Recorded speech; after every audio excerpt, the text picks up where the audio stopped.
When you want something, all the universe conspires in helping you to achieve it.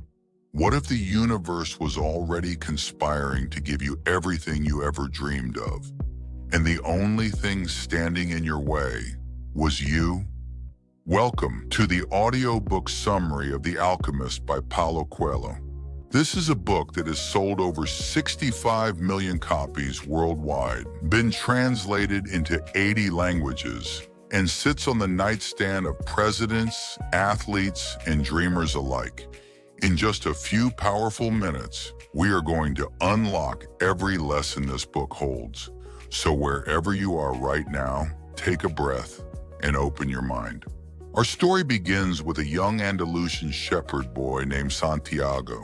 Every night he sleeps in the ruins of an old church under a sycamore tree, and for the second time, he has the same dream. A child leads him to the Egyptian pyramids and tells him there is treasure buried there, waiting only for him. He visits a gypsy woman who tells him to follow the dream. Then he meets a mysterious old man, Melchizedek, who calls himself the King of Salem. This man looks Santiago in the eye and says something that changes everything. When you want something, all the universe conspires in helping you to achieve it. And with those words, Santiago sells his flock of sheep, crosses the sea into Africa, and steps into the greatest adventure of his life. But life does not make it easy. Almost immediately, he is robbed in the markets of Tangier. Everything he has is gone. Most people would turn back. Santiago nearly does.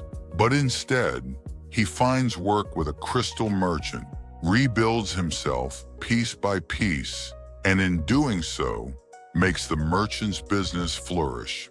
That choice to keep going is the first real test of his soul. Next, Santiago joins a caravan crossing the vast Sahara Desert. There he meets an Englishman obsessed with the ancient art of alchemy, falls deeply in love with Fatima, a woman of the desert, and after many trials, finally meets the alchemist himself, an old man who can turn lead into gold and who sees Santiago's truest potential long before Santiago does. Lesson 1. Follow your personal legend. The most important idea in this entire book is the concept of your personal legend. Every person is born with a destiny, a dream that is uniquely theirs. As children, we feel this clearly. We know exactly what we want to be, what excites us, what lights us up, but the world slowly talks us out of it. We are told to be practical, to be realistic, to settle. Coelho says, do not. Your personal legend is not a luxury. It is the reason you are here. Lesson 2. The language of the world. The alchemist teaches Santiago that every living thing in creation speaks a language without words. The wind, the desert, the stars, the silence. When you pursue your true path with an open heart, you begin to hear this language. Omens appear, not as magic, but as quiet signals from the universe. A stranger who gives you exactly the right advice. A door that opens just when every other door has closed. Start paying attention. The world is always communicating with you. Lesson 3, the treasure of the present moment. At one point, the alchemist tells Santiago something that sounds simple but lands like thunder. Tell your heart that the fear of suffering is worse than the suffering itself, and no heart has ever suffered when it goes in search of its dream. Most of us are so afraid of what might go wrong that we never begin. We live in the future, anxious, preparing, waiting. Santiago learns to be fully present, and it is only in that presence that he can hear the soul of the world. Lesson 4. The final test always comes.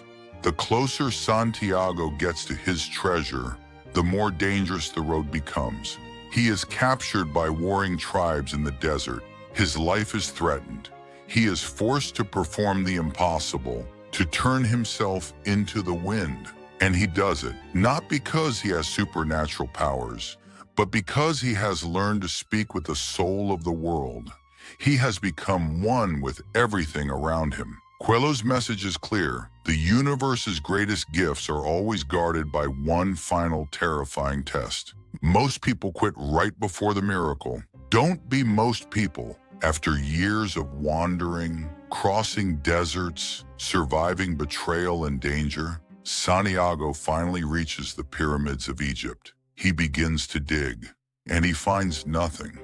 Beaten by thieves who take what little he has left, one of them accidentally reveals the truth, ranting about his own recurring dream of treasure buried in Spain, under a sycamore tree growing from the ruins of a church. Santiago travels all the way back home. He digs beneath the tree where his journey began, and there, buried in the earth, is the treasure. It was always there. It was always waiting. But he had to make the entire journey to become the kind of person who could recognize it and deserve it.